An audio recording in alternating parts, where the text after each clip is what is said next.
So boy Paras from Thakuri एके cool boy अनि हामीसँग हुनुहुन्छ आइसाजी हुनुहुन्छ अनि प्लस ख्यालजी पनि हुनुहुन्छ है दुईजना धुरन्धर पोइट्रीको धुरन्धरहरू आउनुभएको छ आज हाम्रो लाइभमा दुईजना धुवाधार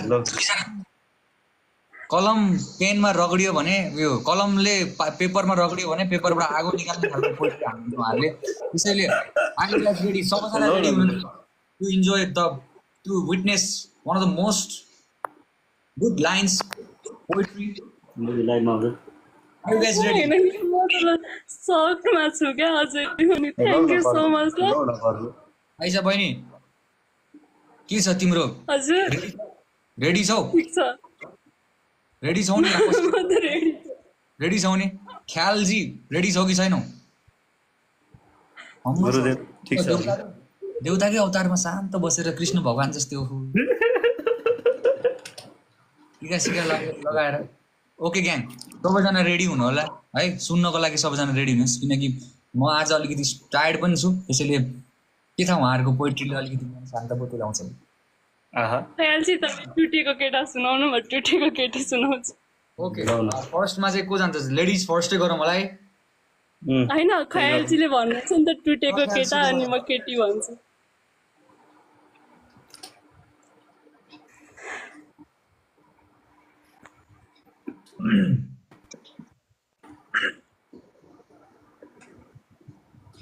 लेट्स गो भास्नु मात्र पर्छ के दिन्छ भन्छ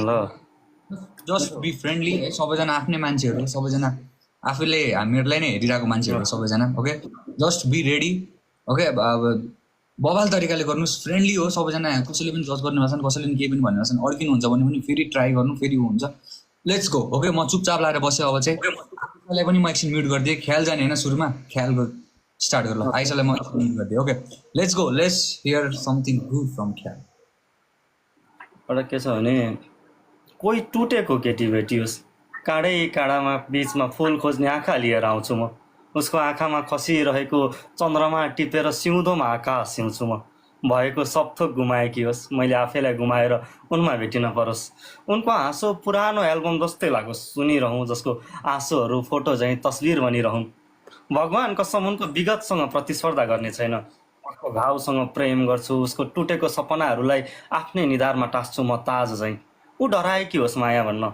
म उनलाई मायाको परिभाषा बनाउँदैछु भन्दै जाउनु उनले माया त म तिमीलाई गर्दिनँ तर आँखा र स्पर्शले बोल्ने भाषामा म उनमै हराउनेछु मैले न मन्दिर बाँचेको छु न धर्मशास्त्र पढेको छु तर उनलाई यति माया दिनेछु लागोस् यही स्वर्ग हो उनले भन्न सकुन् यो केटा प्रेम होइन पुरै ब्रह्माण्ड हो ऊ हिँड्दिनँ म पछि लागिरहदिनँ ऊ बस्दिनँ म च्यापेर रोक्दिनँ तर ऊ झरेको बेलामा ऊभन्दा तल ओछ्यान भन्नेछु उनलाई झर्न दिने छैन न त म हिरा दिनेछु न घडी न गुलाफ म उसको भूत वर्तमान र भविष्यलाई एउटै चिठीले बाँधेर प्रेमको पिजारामा राख्नेछु जब ऊ भन्छे म फेरि भाँचिन्छु कि म भन्छु भाँच्छ तिमी टुक्रा टुक्रा फेरि भइदेऊ तिमी म तिमीलाई जोड्ने प्रयास रोक्ने छैन उसको मनभित्र बस्नेछु कुनै धर्म होइन कुनै कवि होइन कुनै देवता होइन सिर्फ प्रेम भएर बस प्रेम भएर उनले भोगेको विगत फेरि ल्याउन दिने छैन मैले भोगेको पीडा फेरि उनलाई दिने छैन कोही टुटेको केटी भेटियोस्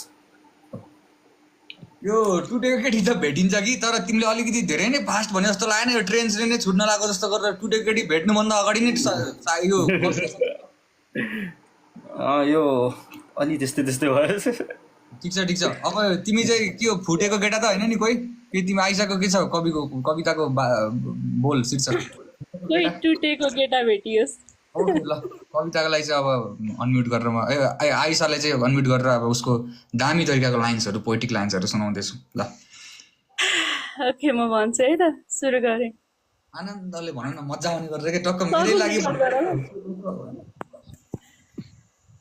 कोही टुटेको केटा भेटियोस् बोलीमा नम्रता होस् व्यवहारमा विनम्रता होस् गाउँघरमा मेलापात जाँदा बरु हिलाम्मै होस् शरीर धेरै चाहिँदैन आत्मामा शुद्धता होस् सुन्दरता होस् मनका हर कुरा निर्धक्क भन्न सकूँ आफ्ना रहर उसका सामुन्ने छरपष्ट पार्न सकूँ कमलो मन छ थोरै प्रेमिल छु भारी मन टिलटिल आँसु लुकाउनु नपरोस् ऊ हुँदा हुँदै उसकै सामु मैले फिक्का हाँसो ओठमा सजाउनु नपरोस्।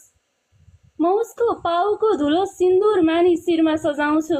भोलि उसका आफ्नाले वचन लाएछन् भने पनि सहिदिन्छु। उसको मुखार बिन्दुबाट मेरो निम्ति अपशब्द सुन्नु नपरोस्।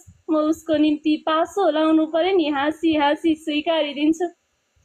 प्रेम यति दिन्छु कहाली लाग्दो अतीत उसले भुलिदिनेछ। तिमी जस्तै प्रेमिका सबैले पाउन् भन्दै उसले मेरो पाउ चुमिदिनेछ। भुपु मायाले दिएको घाउ सजिलै भरिदिनेछु। सम्मान यति गर्छु सफलताले उसको झोली भरिदिनेछु। भगवान कसम म भगवानको दर्जा उसलाई दिन्छु। उसले प्रेम दिए म मेरो सर्वस्व उसलाई सुम्पिदिन्छु। थाहा छैन अरूका शौखिन जिन्दगी कस्तो छ, तर मलाई लिन मण्डपमा कार लिआउनु पर्दैन। उसले मलाई यति थाहा छ। रूप रङ धन सम्पत्ति सबै क्षणिक हुन् बुझेकी छु। म प्रेमको पारखी, मलाई प्रेम दिए म उसको बुढेसकालको सहारा बनिदिन्छु। पर्मपातमा सँगै जाउँला, मैले घाँस काट्दा तिमीले डोको बोकिदिनु। प्यासले सताए पानी, धुपले सताए सहारी बनिदिनु। म यति चाहन्छु मैले मेरा सपनालाई श्रद्धाञ्जली दिनु नपरोस्। स्वतन्त्रतामा रमाउँछु मैले, मलाई बन्धनमा बाँध्नु नपरोस्। म यति चाहन्छु, म यति चाहन्छु। Thank you. बहिनी हजुर त्यो पाउको सिन्दुरवाला एकचोटि फेरि जाओस् यार, पाउको सिन्दुरदेखि। एकचोटि त म उसको पाउको धुलो सिन्दुर मानी शिरमा सजाउँछु। भोलि उसका आफ्नाले वचन लाएछन् भने पनि सहिदिन्छु। उसको मुखार बिन्दुबाट मेरो निम्ति अपशब्द सुन्नु नपरोस्। म उसको निम्ति पासो लाउनु परे पनि हाँसी हाँसी स्वीकारिदिन्छु।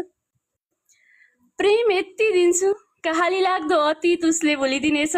तिमी जस्तै प्रेमिका सबैले पाउन् भन्दै उसले मेरो पाउ चुमिदिनेछ।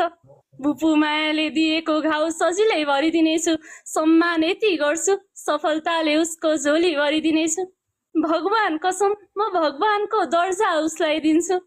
उसले प्रेम दिए मलाई, म मेरो सर्वस्व उसलाई सुम्पिदिन्छु। थाहा छैन अरूका शौखिन जिन्दगी कस्तो छ, तर मलाई लिन मण्डपमा उसले कार लिआउनु पर्दैन। मलाई यति थाहा छ। मार्यो मार्यो मार्यो बहिनी, आजको तिमी सुपरस्टार हो है यहाँको। मार्यो साँच्चीकै नै मार्यो, बजार खायो, मार्केटै खायो आज, बुझेनौ? मार्यो तिमीले। हाई